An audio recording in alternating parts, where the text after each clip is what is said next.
저는 40대 초반에 3살 딸아이를 둔 아빠입니다.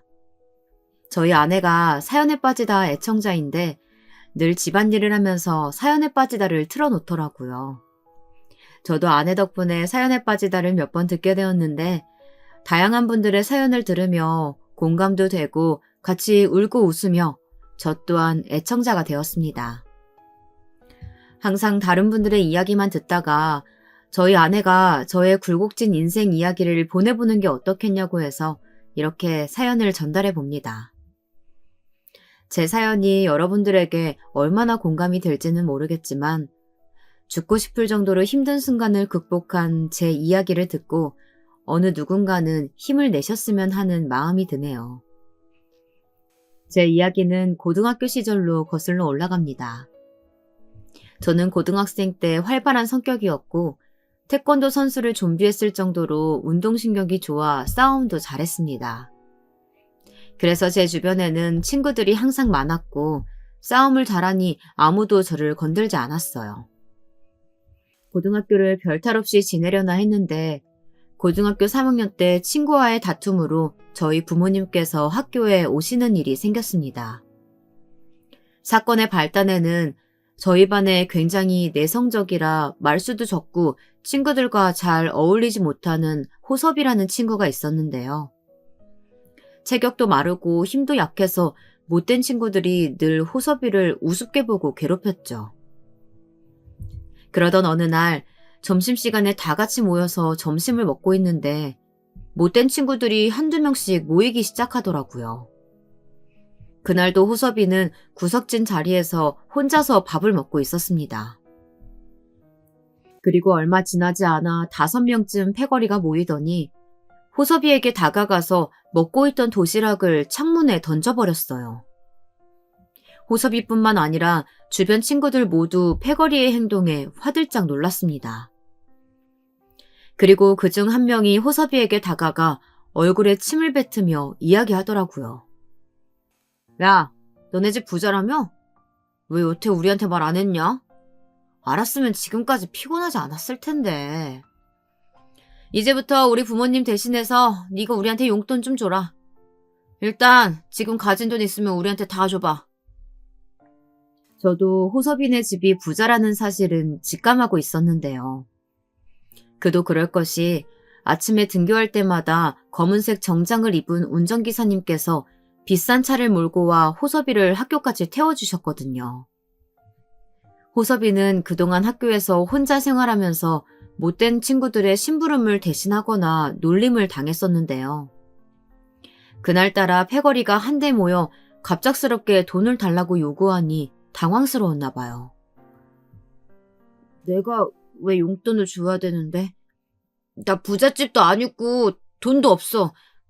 그러니까 그냥 제발 지나가줘. 호섭이가 아무 말도 못하며 순순히 돈을 줄 거라고 생각했는데 돈이 없다며 지나가달라고 맞대응하자 못된 친구들이 더욱 흥분하며 난리를 치더라고요. 야, 지금 우리랑 장난하자는 거냐?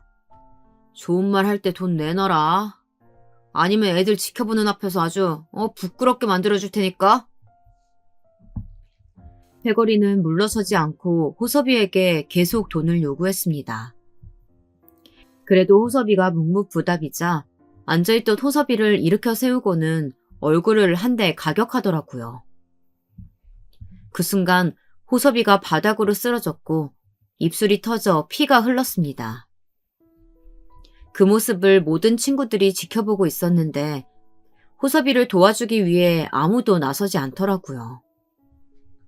저는 남일에 굳이 끼어드는 성격은 아니었지만 강한 자가 약한 자를 괴롭히는 걸 보면 가만히 있지 못했습니다. 그래서 패거리에 맞서 호섭이를 제 뒤에 보호해주고 소리쳤어요. 지금 니네 뭐하는 짓들이야? 약한 애한테 돈이나 빼앗으려고 하고. 야, 누가 얼른 선생님 좀 모시고 와. 갑자기 제가 나서서 호섭이를 보호하자 못된 친구들이 어이없어 하더라고요. 네가 뭔데 이 호섭을 감싸고 돌아. 너까지 한번 맞아볼래? 패거리 중 한 명이 제 어깨를 치며 시비를 걸었고 호섭이처럼 저를 때리려고 했습니다. 저도 이대로 가만히 있으면 한 대에 맞겠다 싶더라고요. 그래서 저도 맞서 싸웠습니다. 싸움을 좀 더 잘하던 제가 패거리 중 한 명에게 주먹질을 하려는 순간 담임 선생님이 오셨어요. 야, 김영수, 지금 뭐 하는 짓이야? 싸움 잘한다고 애들 때리기나 하고. 지금 당장 부모님 모셔와. 선생님은 앞뒤 사정도 잘 모르시고 다짜고짜 저에게 부모님을 모시고 오라고 하더라고요. 저는 제가 잘못한 일이 없었기에 당당하게 부모님을 모셔왔어요. 부모님께서도 제가 지금까지 학교를 다니면서 분란을 일으킨 적이 없었기에 선생님 연락을 받고 많이 놀라셨더라고요. 저는 부모님까지 오신 마당에 더욱 당당하게 싸울 수밖에 없었던 이야기를 했고 선생님께서는 호섭이까지 불러 물어보았습니다. 영수가 너 구해주다가 애들하고 싸웠다는데 맞니? 그런데 너는 왜 맞고 있었던 거야? 선생님의 물음에 호섭이는 들릴 듯 말 듯 대답하더라고요. 네, 맞아요. 저 때문에 영수가 애들하고 싸워준 거예요. 애들이 저한테 돈을 달라고 하고 괴롭혀서요. 선생님은 평상시 말수가 적고 내성적이었던 호섭이가 친구들 사이에서 잘 어울리지 못한다는 사실을 진작에 알고 계셨기 때문에 더 이상 아무것도 물어보지 않으셨어요. 그리고 저희 부모님께도 학교까지 와주셔서 감사하다며 제가 다시는 친구들과 싸우지 않도록 지도해달라고 말씀해 주셨죠. 그리고 그날 이후 호섭이는 늘 제 옆에 붙어 다녔고 못된 친구들이 호섭이를 더 이상 건드리지 않았습니다. 내성적이었던 호섭이는 그 사건을 계기로 저에게 점차 마음의 문을 열기 시작했어요. 쑥스러운 듯이 가끔 먼저 저에게 말도 걸고 저를 바라보면서 미소를 짓더라고요. 저도 호섭이가 외롭게 혼자서 학교 생활을 하다가 이제야 학교에 적응을 한 것 같아 다행이라는 생각이 들었습니다. 그런데 호섭이와 저의 인연은 길지 않았어요.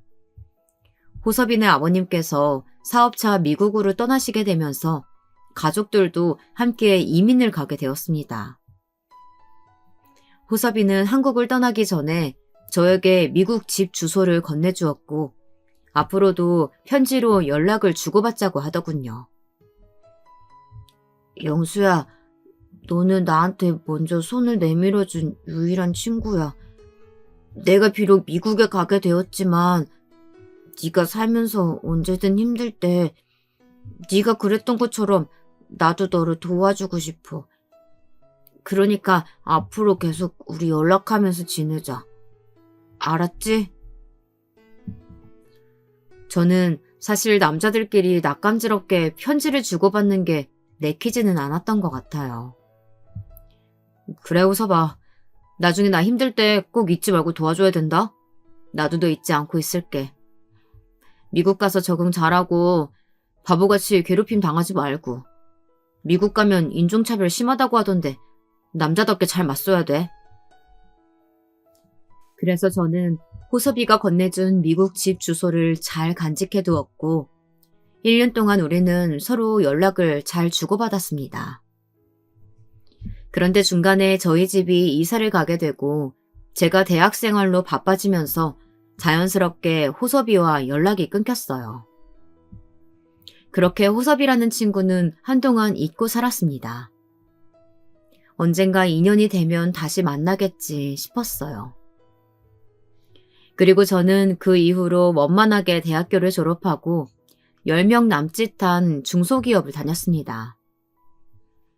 노트북, 핸드폰 등 전자제품에 들어가는 부품을 제작하는 회사였는데요.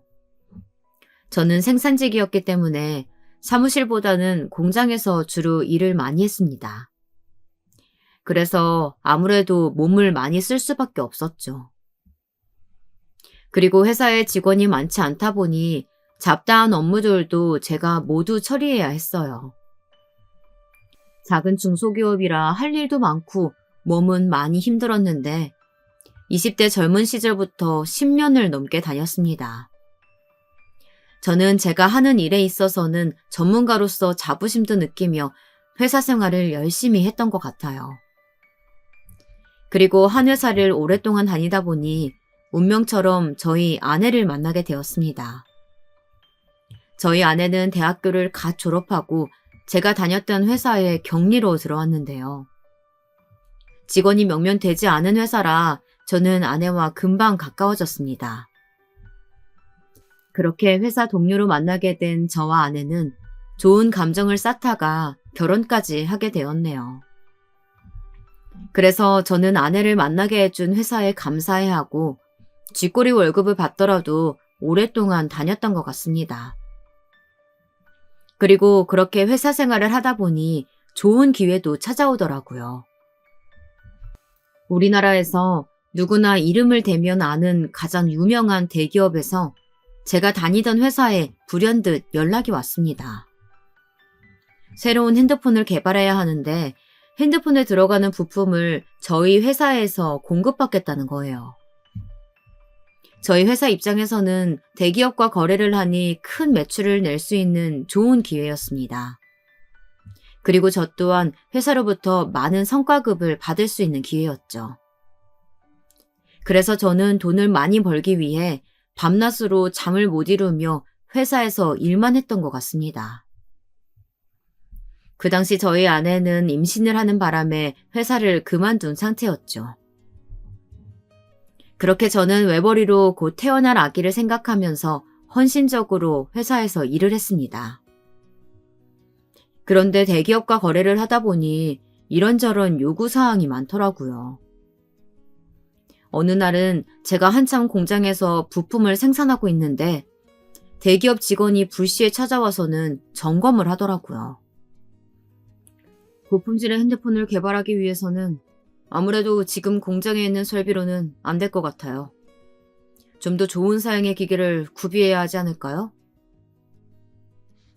저보다 나이가 어려 보이는 대기업 직원이 그렇게 이야기하자 저희 사장님은 허리를 굽신거리며 이야기했습니다. 저희 공장까지 직접 점검을 와주시고 감사드립니다. 말씀 주신 대로 최신 기계를 새로 구비할 수 있도록 하겠습니다. 저희 사장님은 부품만 계획대로 모두 납품하고 나면 투자한 것보다 매출이 몇 배 나올 거라고 생각하셨나 봐요. 그래서 은행에 무리하게 대출까지 받으며 기계를 새로 구비했고 직원까지 추가로 뽑았습니다. 그리고 사장님은 저에게 부품 생산을 책임지고 있는 담당자로서 압박을 주었습니다.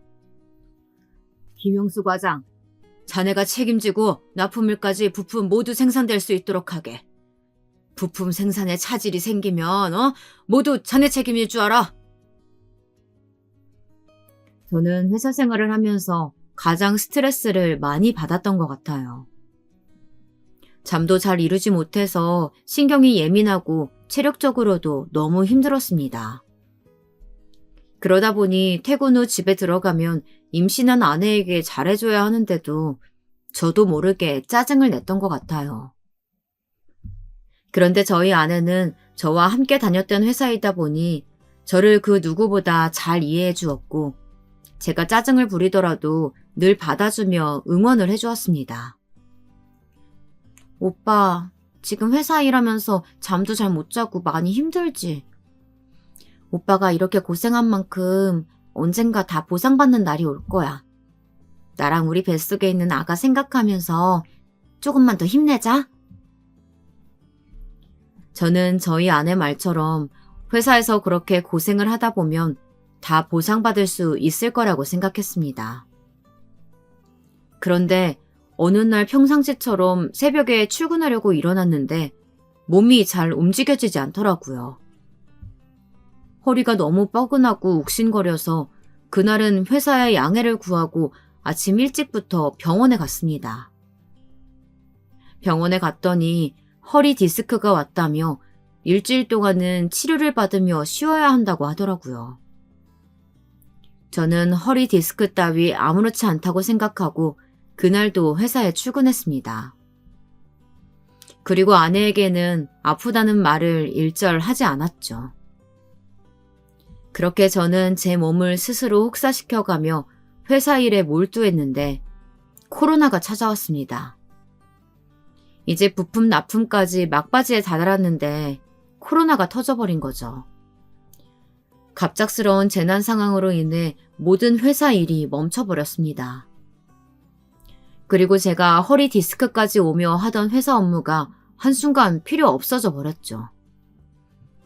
회사에서는 저에게 계획대로 대기업에 부품이 납품되고 나면 어마어마한 성과급을 주겠다고 약속했었었는데요. 저에게 그동안의 보상으로 성과급을 주기는커녕 회사 사정이 어려워졌다면서 월급을 반밖에 못 주겠다고 하더라고요.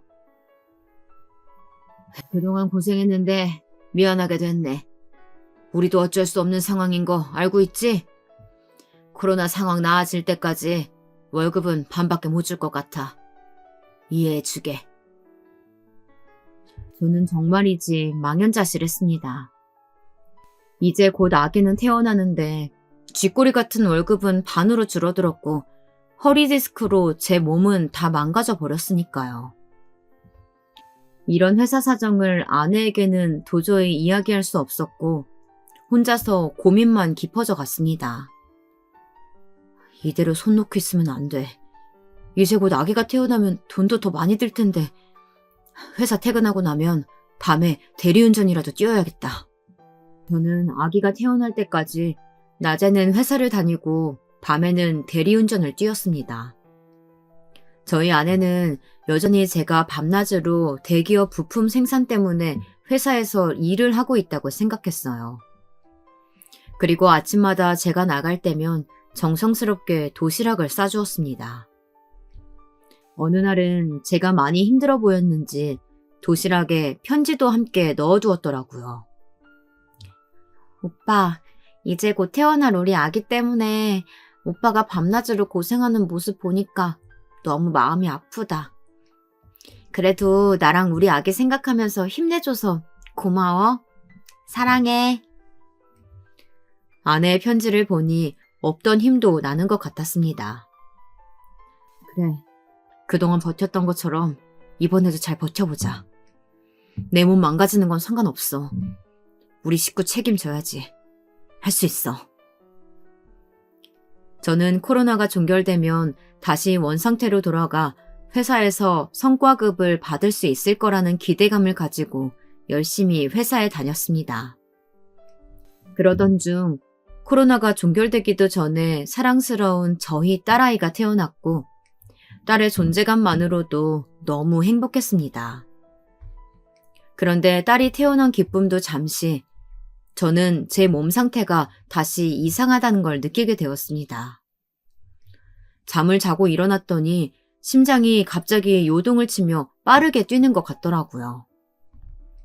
생전 살면서 그런 느낌은 처음이라 속으로 별 생각이 다 났던 것 같습니다. 아내한테 얼른 119에 전화해달라고 해야 할까? 이렇게 심장이 요동을 치다가 갑자기 쓰러지면 어떡하지?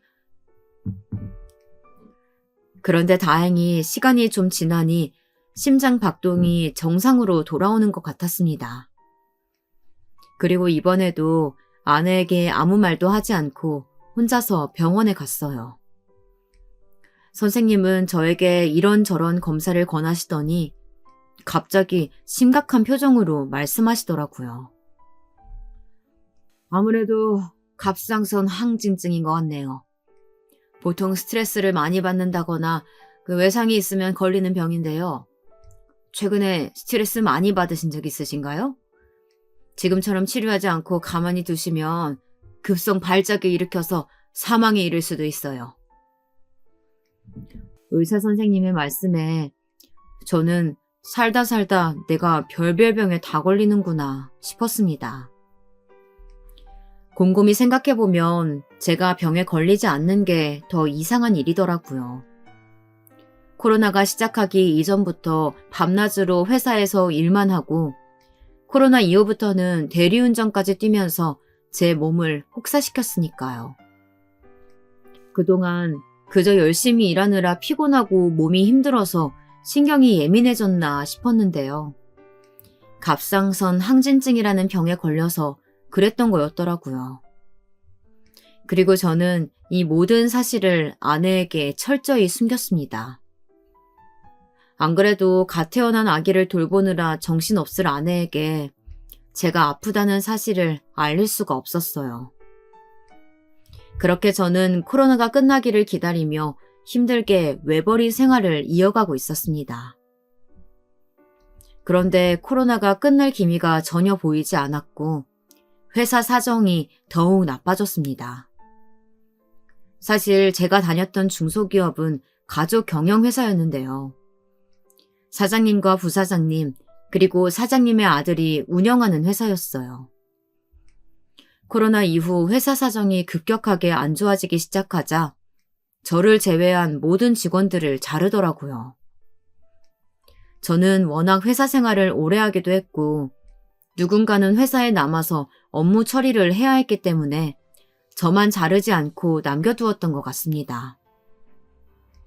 저는 월급이 반으로 줄어들었지만 남들처럼 회사에 잘리지 않는 것만으로도 감사했던 것 같아요. 그런데 참 웃긴 게 저와 10년 넘게 가족처럼 지냈던 사장님과 부사장님, 그리고 사장님 아들 모두 회사 사정이 안 좋아지자 저를 막대하기 시작하더라고요. 아무리 그렇다고 하더라도 한 회사의 의리를 지켜가며 10년 넘게 회사를 키우기 위해 함께 노력했던 가족 같은 직원에게 이렇게 막대하니 어이가 없더라고요. 특히 사장님의 아들은 저보다 6살이나 어린 녀석이었는데요. 평상시에는 저에게 형이라고 부르며 생활하다가 직원들이 모두 나가자 회사에 저밖에 없다 보니 갑질을 하기 시작했습니다. 어느 날은 사장님 아들이 낮술을 마시고 사무실에 와서는 혼자서 일하고 있는 저에게 괜히 시비를 걸더라고요. 김영수 과장, 일 똑바로 안 해요? 다른 사람들처럼 잘리고 싶어서 안달이 난다. 우리 회사에서 잘리면 지금 이 상황에서 어디 다른 데 갈 수 있을 것 같아? 정신 차려요. 내가 아빠한테 자르라고 말하기 전에. 저는 안 그래도 회사에서 사람들이 모두 나가고 혼자서 모든 일을 떠맡아 하고 있어 짜증이 많이 나 있는 상태였습니다. 그런데 저보다 나이 어린 사장님 아들 녀석이 다짜고짜 술 마시고 행패를 부리니 화가 나더라고요. 진철아, 내가 형으로서 한마디 할게. 아무리 회사 사정이 어렵고 힘들다고 하더라도 사람이 변하면 안 되는 거야. 우리 인연이 짧은 사이도 아니고 갑자기 나한테 이런 식으로 대하니까 당황스럽다. 사장님 아들 녀석은 사실 대학교도 나오지 않고 고등학교만 졸업한 상태에서 취업할 데가 없어 아버지 회사를 다녔던 거였는데요. 사장님께서는 그동안 저에게 아들이 회사 일을 배울 수 있도록 제 밑에 두고 일을 가르쳐 주려고 하셨습니다. 그런데 갑자기 회사 사정도 안 좋아지고 될 대로 되라는 건지 저에게 막말을 하기 시작하는 거예요. 참나, 여기가 사적인 공간이에요? 내가 그동안 형이라고 부르니까 아주 무서워 보였나 봐. 엄연히 여기는 회사고, 내가 사장 아들인데 어디서 감히 저한테 훈계질이에요. 저는 본인보다 직급도 높고 일을 알려준 상사한테 사장님 아들이라고 갑질하는 이 녀석의 입을 틀어막고 싶었습니다. 진철아, 훈계가 아니고 형으로서, 네 상사로서 너를 생각해서 조언해주는 거야. 회사 내에서 최소한의 상도덕이라는 게 있는 건데 네가 나한테 하는 행동은 좀 예의가 없는 것 같다. 사장님 아들 녀석은 제 이야기가 더 이상 듣기 싫었는지 술에 취해 저에게 다짜고짜 주먹을 휘둘렀습니다. 저는 순간적으로 날아온 주먹을 피하지 못했고 그 자리에서 맞고 쓰러졌습니다. 저는 그동안 이 거지 같은 회사에서 뭘 바라보고 다녔던 걸까요? 10년 넘게 한 회사를 다니면서 함께 회사를 성장시키기 위해 내 몸 버려가며 일했더니 저보다 6살이나 어린 녀석한테 맞기나 하고요. 저는 그 자리에서 분노가 차올라 그 자리에서 당장 사장님 아들을 패버리고 싶었으나 꾹 참았습니다. 그리고 그날 저녁에 분노를 삭히지 못하고 대리운전을 나가는 대신 혼자서 술을 진탕 마셨어요. 술에 취해 집에 들어갔는데 아내가 어린 딸아이를 안고 저를 기다리고 있더라고요. 그런 아내를 보고 있으니 온갖 감정이 들었던 것 같습니다. 여보, 어린 나이에 나한테 시집와서 여보가 참 고생이 많다. 내가 너무 못난 남편이라서 미안해. 평상시에 술을 잘 마시지 않는 제가 술에 진탕 취해 집에 들어오자 아내는 많이 놀란 것 같았어요. 아내는 저를 늘 이해해줬던 것처럼 그날도 아무 말 없이 저를 꼭 껴안아주며 토닥여 주었습니다. 저는 그런 아내에게 술에 취해 그동안 쌓여 있었던 제 아내 모든 이야기를 털어놓았어요. 여보, 놀라지 말고 잘 들어줘. 코로나 이후로 회사 사정이 많이 안 좋아졌어. 지금 회사에 모든 직원이 잘리고 나만 남아있는 상태야. 그런데 그 거지 같은 회사에서 10년 넘게 내 몸 희생해가면서 일했더니 이제 와서 나한테 막대하더라.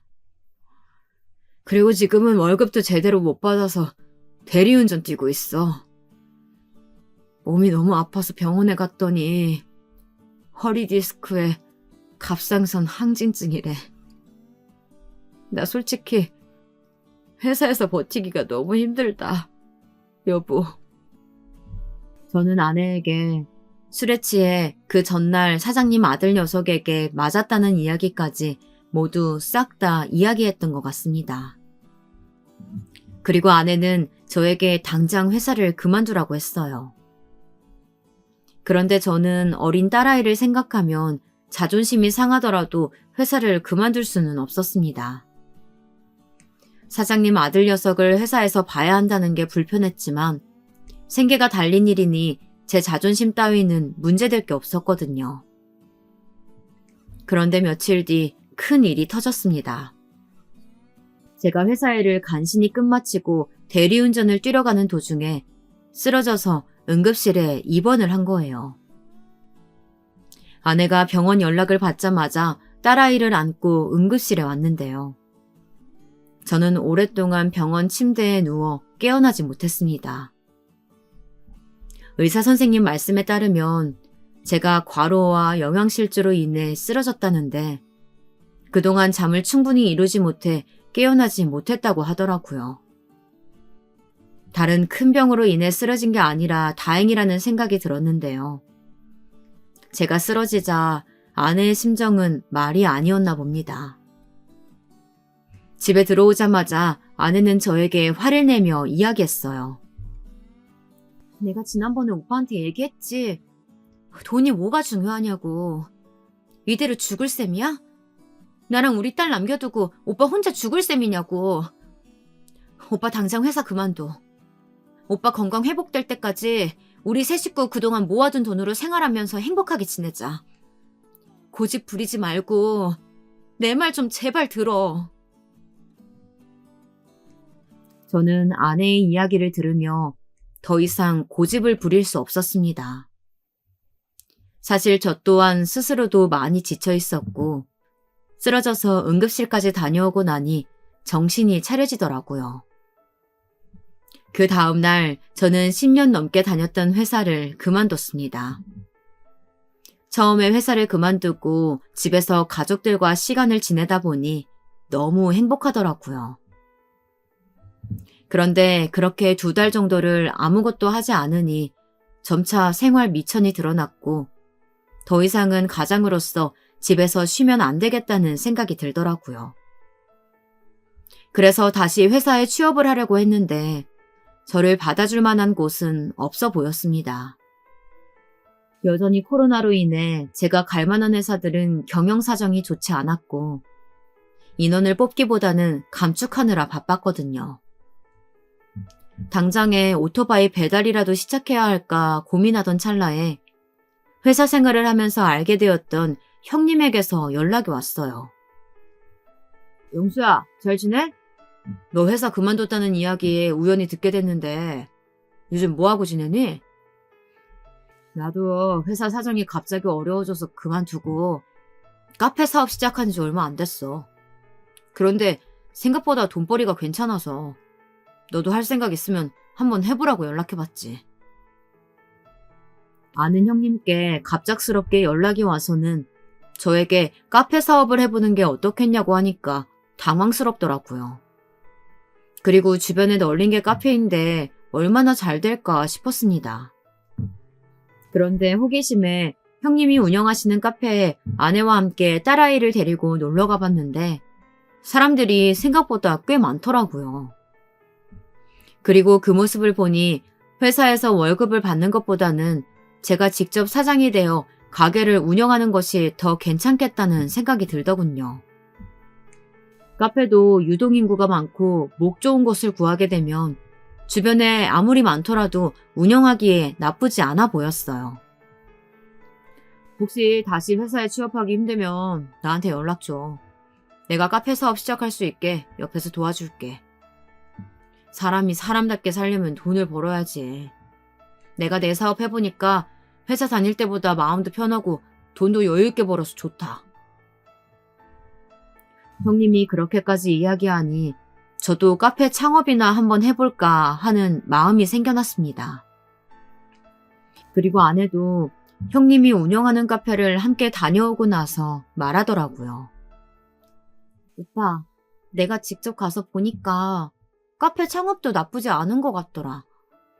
무엇보다 오빠가 지금 몸 상태도 좋지 않은데 회사에 다시 취업해서 일하게 되면 또 다른 질병 걸릴 것만 같아. 차라리 마음 편하게 가게 차려서 운영하는 거 어떻겠어? 아내는 제 건강이 여전히 우려가 되었는지 회사 취업보다는 카페 창업을 하는 게 좋겠다며 이야기하더라고요. 저도 회사에 다시 취업하게 되면 제가 할 수 있는 업무 특성상 몸을 써야 하는 일밖에 없을 것 같았습니다.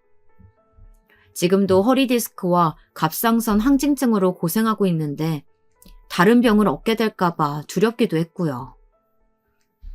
그래서 사업 자금은 부족하지만 카페 창업을 준비하는 방향으로 생각을 바꿨습니다. 카페 창업을 준비하면서 제가 이제는 사장님이 되어 나만의 사업체를 운영할 수 있다는 생각에 설렜던 것 같습니다. 아내도 저와 함께 카페 일을 도와 함께 운영할 생각이었고 우리는 카페를 열기 위해 열심히 준비했어요. 형님이 알려주신 대로 카페를 열고 나니 우려했던 것보다 다행히 장사가 더 잘 되었습니다. 월세가 비싸더라도 목 좋은 곳에 카페를 열다 보니 유동인구가 많았고 카페에 앉아서 커피 마시는 손님과 더불어 지나가는 길에 커피를 포장해가는 손님까지 인산인해를 이루었어요. 아내도 장사가 잘 되니 무척 좋아하더라고요. 오빠, 내가 뭐라고 했어. 그동안 고생한 만큼 언젠가 보상으로 되돌아올 거라고 했지? 우리 앞으로 이대로 가다간 부자 될 것 같다. 우리 앞으로도 더욱 힘내자. 저도 아내 말처럼 이대로 가다간 부자가 될 것만 같다는 생각에 들떴던 것 같습니다. 그런데 실제로 장사를 해보니 신경 쓸 것도 많고 체력적으로 많이 지치더라고요. 간간히 아내가 친정집에 딸아이를 맡기고 나와 도와주긴 했는데요. 아무래도 매일 나올 수 있는 상황이 되지 않다 보니 저 혼자 일하는 게 힘에 버겁긴 하더라고요. 그래도 카페 일은 힘들었지만 회사를 다녔을 때보다는 스트레스를 덜 받아 만족스러웠습니다. 코로나 이후 회사에서 월급을 제대로 받지도 못하고 대리운전을 했을 때는 처자식을 먹여 살려야 한다는 압박감에 사로잡혀 있었는데요. 카페 운영을 하면서 그전보다는 돈을 더 많이 벌 수 있어서 심적으로 안정되었던 것 같습니다. 그리고 장사를 하다 보니까 보람된 일들도 있더라고요. 카페를 열고 몇 개월이 지나다 보니 저희 카페를 지속적으로 찾아주시는 단골 손님들이 생겼는데요. 그중 가장 기억에 남는 손님은 저와 나이대가 비슷한 남성분이었는데 매일 아침 출근할 때마다 저희 카페에 들러서 커피 한 잔과 샌드위치 하나를 하루도 빠짐없이 사가셨습니다. 매일 저희 카페에 출근 도장을 찍어주시는 그 남자 손님에게 감사해서 하루는 쑥스럽지만 감사한 마음을 직접 전달했어요. 회사가 이 근처이신가 봐요. 매일 아침 저희 카페 찾아주셔서 감사드립니다. 오늘 아침 커피는 제가 서비스를 드릴게요. 저는 감사한 마음에 그 남자 손님에게 커피를 서비스로 드리려고 했는데 한사코 거절하시면서 계산을 하시더라고요. 사장님 아닙니다. 제가 사장님께서 내려주신 커피가 너무 맛있어서 매일 아침마다 들리는 거예요. 사장님 커피에 중독되어서 하루도 빠짐없이 사 마시게 됐네요. 맛있는 커피 내려주셨는데 공짜로 받을 수는 없죠. 그냥 계산해 주세요. 저는 속으로 인성도 참 좋은 분이라고 생각했어요.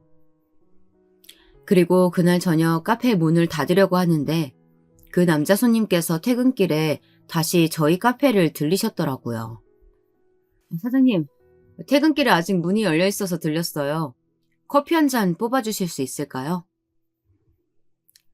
사실 카페 문을 닫으려고 모두 청소하고 정리한 상태였는데 단골 손님을 위해서라면 못 해드릴 게 없었습니다. 금방 커피 한 잔 내려드릴게요. 여기 앉아서 잠시만 기다려주세요. 그리고 저는 커피를 내리고 있었는데 남자 손님께서 저에게 이런저런 이야기를 하시더라고요. 사장님 인상이 참 좋으세요. 저한테 늘 친절하게 대해주셔서 감사드립니다. 제가 앞으로도 매일 아침 사장님 카페에 출근 도장 찍으러 올 테니까 오랫동안 이곳에서 장사해 주셔야 돼요. 알았죠? 저는 도리어 그 남자 손님의 친절한 말씀에 따뜻함을 느끼고 너무나 감사했던 것 같아요. 힘든 상황 속에서 어렵게 열게 된 카페인데 이렇게 단골 손님도 생기고 저에게 응원을 해주시니 더욱 힘이 났던 것 같습니다. 네, 손님. 저도 이곳에서 오랫동안 카페 운영하고 싶어요. 앞으로 이곳에 늘 있을 테니까 다른 카페로 가시지 말고 여기로 꼭 오셔야 돼요. 그리고 지금 내려드린 커피는 손님께 드리는 제 감사한 마음이니 제발 계산하지 마시고 받아주세요. 남자 손님은 옅은 미소를 보이시더니 이번에는 계산하지 않고 커피를 받으셨습니다. 저는 그렇게 단골 손님을 만들어가며 장사에 재미를 붙이며 일을 하고 있었어요. 그런데 1년이 조금 지난 시점에 저희 카페 근처에 대기업 프랜차이즈 베이커리 카페가 들어서더라고요. 베이커리 카페는 저희 카페와는 상대가 되지 않을 정도로 규모가 컸고 겉에서 누가 보더라도 인테리어가 삐까뻔쩍해서 눈에 잘 띄었습니다. 무엇보다 커피부터 빵까지 메뉴가 다양해서 진열되어 있는 음식들이 모두 먹음직스러워 보이더라고요. 아무래도 사람들에게 익숙한 대기업이다 보니 간판만 걸어놓아도 저절로 홍보가 되는 느낌이었습니다. 그리고 직원도 많다 보니 저 혼자서 카페를 운영하는 것과는 비교가 안 될 만큼 체계적으로 운영되더라고요. 어느새 저희 카페 손님들이 베이커리 카페로 넘어갔고 몇 날 며칠째 파리만 날리기 일쑤였습니다. 이대로 가다간 저희 카페가 문을 닫는 건 시간 문제일 것 같았어요.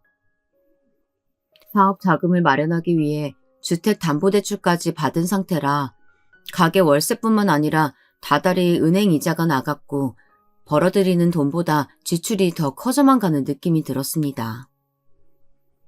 정말 이대로 있다간 모든 것들을 잃을 것만 같더라고요. 그래서 저에게 처음 카페 창업을 권했던 형님께 찾아가 조언을 구하기로 마음먹었습니다. 카페를 열고 한동안 제 사업체를 운영하느라 정신이 없어서 형님을 만나지 못했었는데요. 형님을 만나기 위해 운영하시는 카페를 무작정 찾아갔더니 이미 폐업하고 안 계시더라고요. 혹시 카페 위치를 옮기셨나 싶어서 전화를 드려봤더니 전화 너머로 형님의 깊은 한숨이 들려왔습니다. 내가 너한테 카페 창업해보는 게 어떻겠냐고 해놓고 내가 먼저 문을 닫게 될 줄은 꿈에도 몰랐다. 근처에 대형 카페가 몇 개 들어오고 나서부터 장사가 안 되기 시작하더라고. 계속 버티기에는 적자가 심해서 얼마 전에 문 닫았다. 형님의 말씀에 저는 적잖이 충격을 받았던 것 같습니다. 형님의 노하우를 바탕으로 어렵게 시작한 카페 창업이었는데 형님이 먼저 가게 문을 닫았다고 하니 할 말을 잃었던 것 같아요. 저는 이제 누구한테 조언을 얻고 장사를 해야 할지 막막하기만 했습니다. 이런 상황을 대기업의 횡포라고 해야 하나요? 저도 얼마 지나지 않아 대기업의 상권을 모두 빼앗기고 형님처럼 카페 문을 닫을 수밖에 없었습니다. 아무리 버티려고 노력해봐도 지출 비용이 너무 많아 감당하기가 어려웠던 것 같아요. 그리고 급한 대로 대리운전을 바로 다시 시작했습니다. 주택담보대출로 카페 창업에 투자를 했기 때문에 당장에 이자를 갚지 않으면 집이 경매로 넘어갈 수도 있는 상황이었거든요. 회사를 그만두고 처자식과 셋이서 생활했을 때보다도 이미 모아두었던 돈을 카페 창업에 모조리 다 날린 상황이었기 때문에 생활고에 시달렸습니다. 어린 딸아이만큼은 굶기지 않고 제대로 먹여야 했기 때문에 저와 아내는 라면으로 끼니를 때우거나 식사를 안 할 때도 있었던 것 같아요.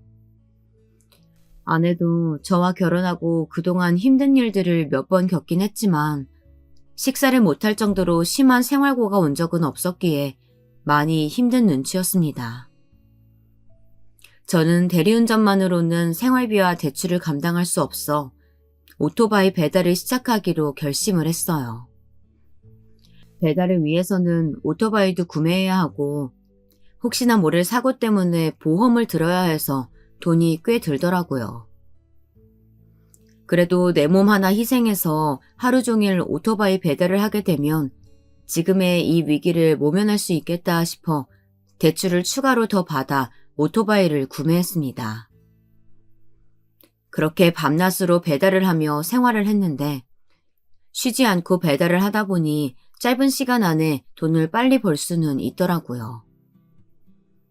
그런데 오토바이 배달을 시작하고 3달 정도 되었을 때 교통사고가 났습니다.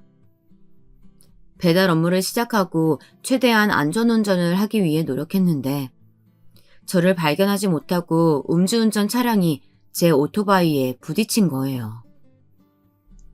그리고 그 자리에서 응급실로 바로 실려갔고 정신을 차렸을 때는 병원 침대에 누워 있었습니다. 딱딱하고 차가운 병원 침대에 누워 눈을 떠보니 아내가 울면서 저를 바라보고 있더라고요. 오빠, 깨어난 거야? 난 오빠가 평생 못 깨어날 줄 알고 얼마나 걱정했는데. 다시 살아 돌아와줘서 너무 고마워. 아내가 살아 돌아와줘서 고맙다고 하니 제 상태가 얼마나 심각한 건지 깨달을 수 있었습니다. 저는 교통사고로 인해 두개골이 골절이 되고 뇌출혈과 상완골 골절, 골절 탈구 진단을 받았습니다. 그리고 이미 수술을 받아 병원에 입원을 하고 누워있던 거더라고요. 저는 순간 병원비가 걱정되어 아내에게 물어보았더니 급한 대로 장모님께 수술비를 빌려서 병원비를 냈다고 하더군요. 저는 장모님께 수술비까지 빌린 상황에서 더 이상 계속 병원에 누워있을 수가 없었습니다. 저는 한동안 더 입원해 있어야 한다는 의사의 말에도 불구하고 빠르게 퇴원을 했고 급하게 갚아야 하는 빚은 주변 친구들에게 돈을 빌려서 갚았습니다. 그리고 이제 완전히 제 몸은 망가질 대로 망가지고 오토바이 교통사고로 인해 부러졌기 때문에 배달도 못하는 상황이 되었죠. 교통사고 후유증으로 저는 몸을 제대로 움직일 수 없었고 아무것도 하지 못한 채 한동안 집에서 누워 지냈던 것 같습니다. 제 삶이 모조리 산산조각이 난 느낌이 들었어요.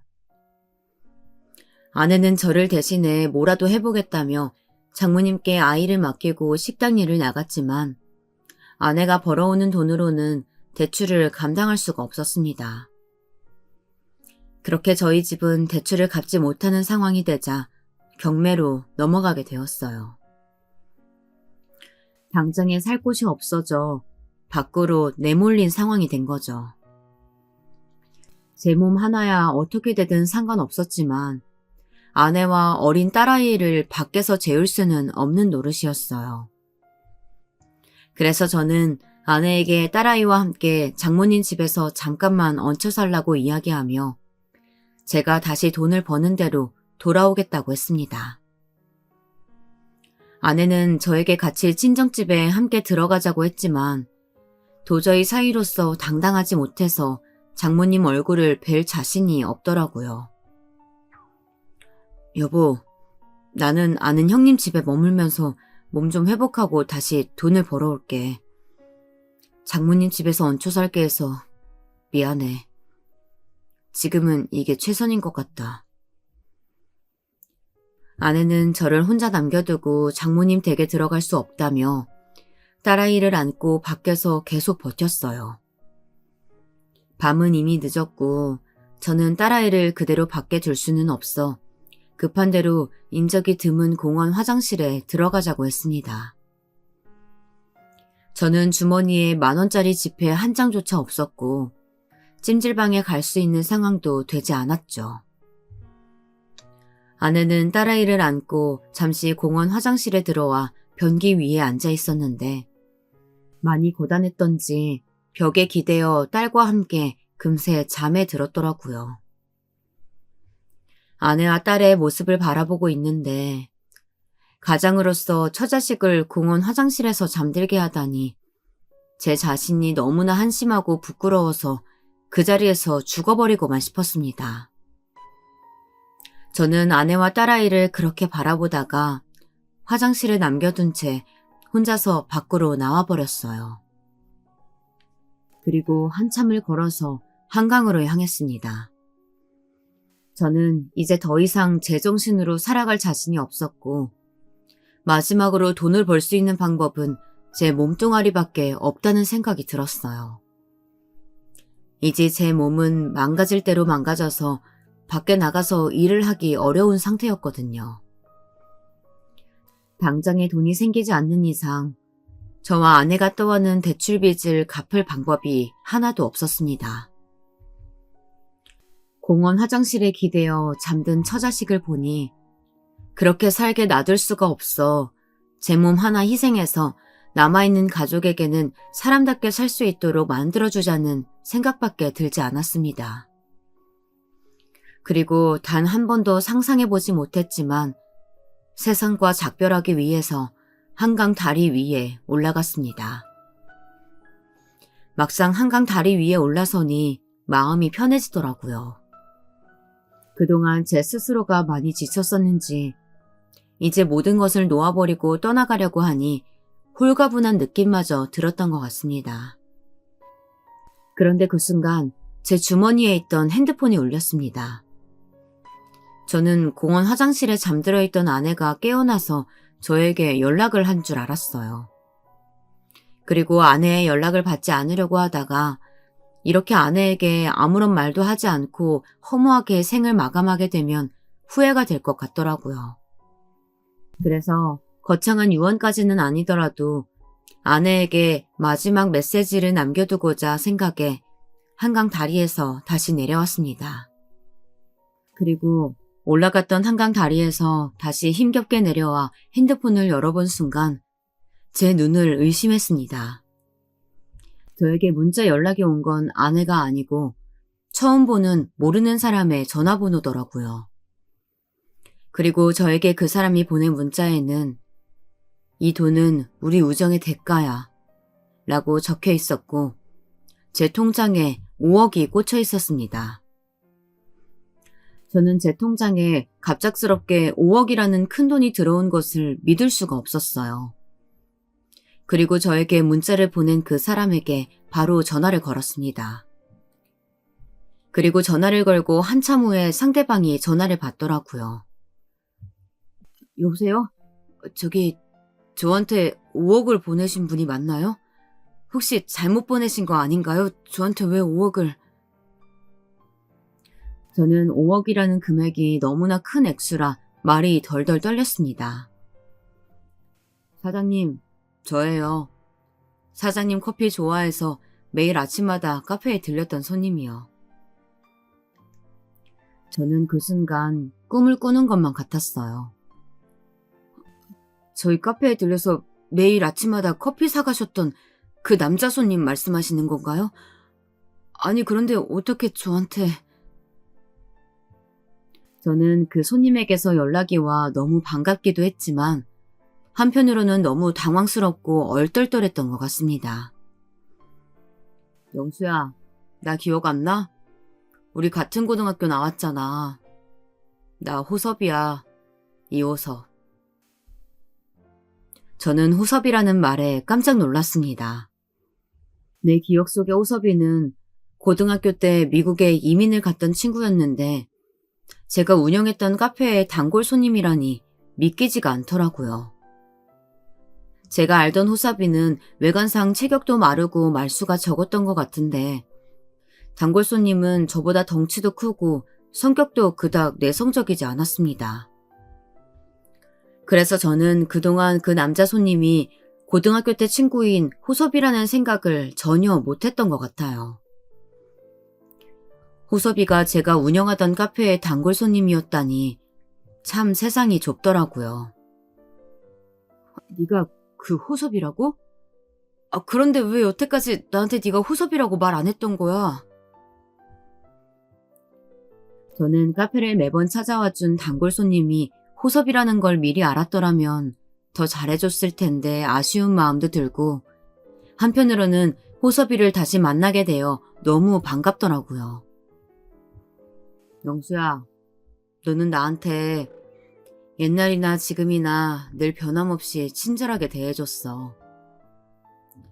고등학생 때 내가 애들한테 괴롭힘 당하고 힘들어하고 있을 때 유일하게 내게 손을 내밀어준 게 너였어.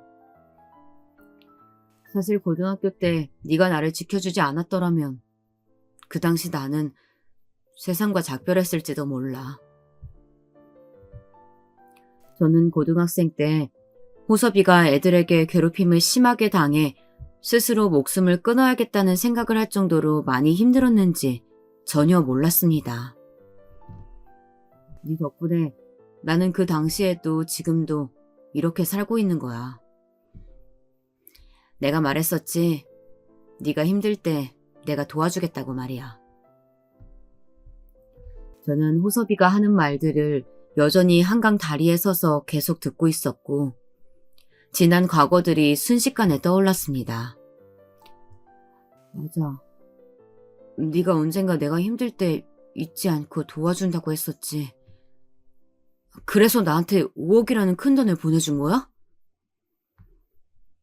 나중에 알게 되었지만 호섭이는 미국에서 대학교를 졸업하고 한국으로 다시 돌아와 번듯한 회사를 차렸더라고요. 그리고 호섭이가 경영하는 회사 근처에 제가 우연히 카페를 열게 되었고 호섭이는 카페 사장님이었던 저를 한눈에 알아보고 매일 아침 찾아왔던 겁니다. 영수야, 고등학교 때 그렇게 헤어지고 한국에 돌아와서 다시 만나고 싶었는데 우연히 너를 만나게 돼서 너무나 기뻤었어. 그런데 오랜만에 너를 만나서 그런지 내가 호섭이라는 이야기 하는 게 용기가 잘 안 나더라고. 그래서 그동안 모른 척하고 너를 찾아가 보는 것만으로 만족했었던 거야. 그런데 저는 호섭이가 저에게 고마운 건 알겠는데 5억이나 되는 큰돈을 저에게 보낸 게 부담스럽게 느껴졌어요. 아무리 돈 많은 친구라고 하더라도 이런 식으로 받아도 되나 싶더라고요. 호섭아, 나한테 고마운 건 알겠는데 내가 5억이나 되는 큰돈을 받을 자격이 되는지 모르겠다. 고등학교 때 이후로 우리 서로 연락도 안 하고 지냈는데 아무리 친구 사이라고 하지만 이렇게 큰 돈을 받아도 될지. 다시 돌려줄게. 사실 저는 돈이 없어 처자식을 그렇게 남겨두고 세상과 작별하려고 했던 찰나였기 때문에 눈 한 번 딱 감고 5억을 받고 싶더라고요.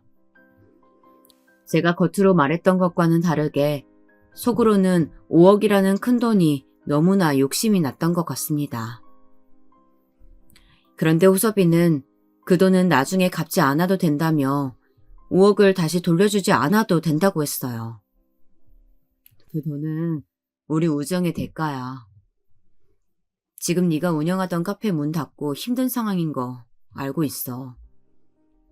네가 나한테 그랬던 것처럼 힘들 때 도와주는 게 친구 아니겠어?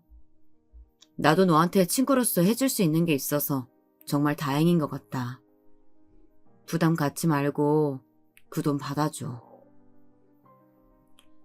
저는 호섭이의 말을 듣고 쉴 새 없이 나오는 눈물을 멈출 수가 없었습니다.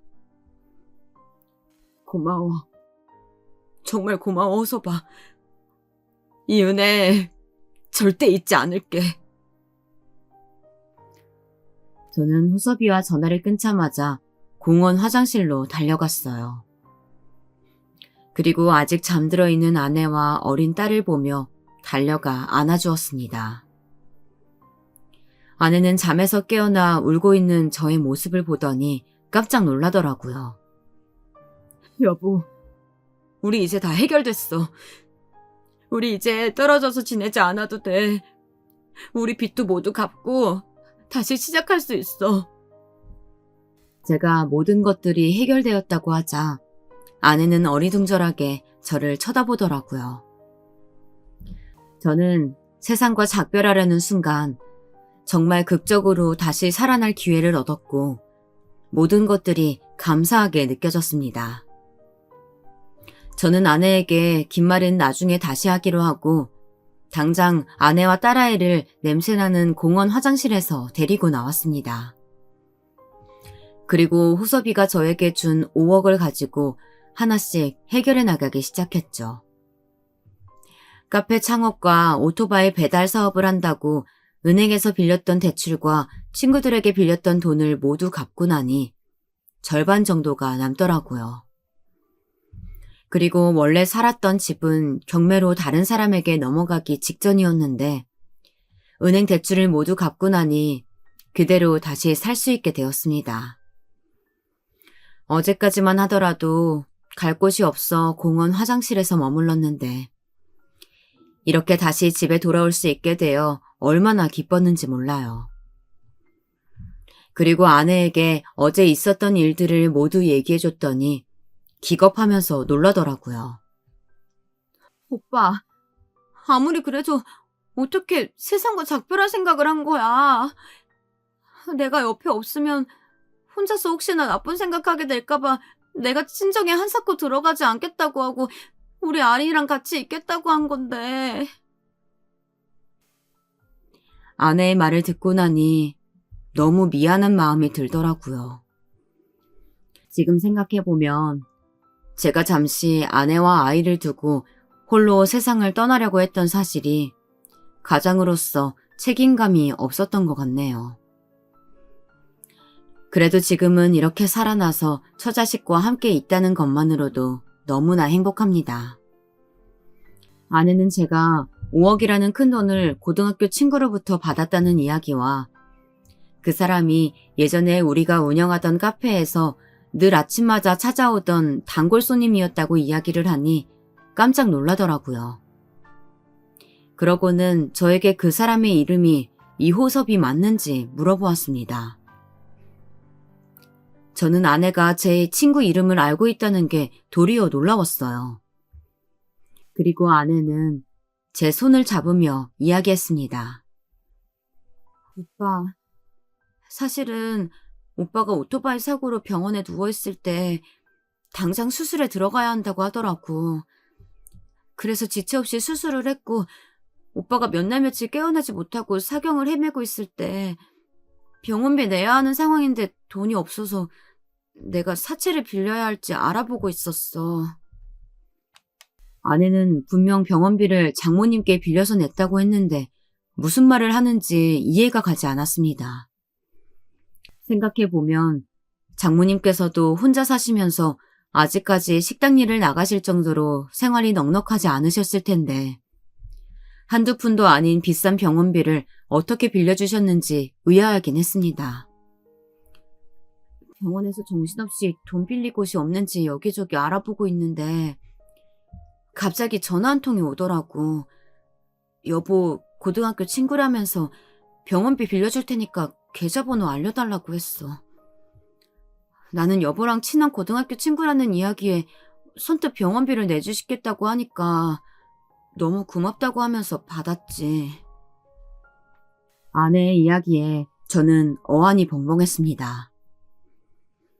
그동안 아내가 지금까지 이 사실을 저에게 이야기하지 못했던 건 제 고등학교 친구가 병원비를 내주었다는 사실을 저에게는 비밀로 해달라고 부탁했더라고요. 호섭이는 제가 카페를 갑작스럽게 정리하게 되자 걱정이 많이 되었는지 제가 어떻게 지내고 있는지 수소문했고 병원에 입원했다는 사실을 알게 되자 선뜻 병원비를 내주었던 겁니다. 제가 한강다리에서 스스로 목숨을 끊으려고 했을 때에도 교통사고로 사경을 헤매고 있을 때에도 호섭이는 저에게 금전적으로 도움을 준 거였죠. 저는 사실 호섭이를 20년 넘게 까맣게 잊고 있었고 고등학생 때 크게 호의를 베푼 적이 없었다고 생각했는데요. 그런 저에게 2번이나 목숨을 구해줄 정도로 금전적으로 도움을 준 고마운 친구에게 이 은혜를 어떻게 갚아야 할지 잘 모르겠더라고요. 호섭이가 베풀어준 소중한 5억 덕분에 저는 다시 집을 되찾고 다시 건강을 회복하면서 살아가고 있습니다. 이제 다시 직장도 새로 구해 아이와 딸에게 부끄럽지 않은 아빠가 되기 위해 다시 새로운 삶을 살아가려고 합니다. 살다 보면 모든 것들을 내려놓고 세상과 작별하고 싶은 순간이 찾아올지도 모르겠지만요. 그 순간을 극복하고 나면 또다시 살만한 세상이 찾아오는 것 같습니다. 여러분들도 제 사연을 들으면서 힘을 얻으셨으면 좋겠어요. 긴 사연 들어주셔서 감사드립니다.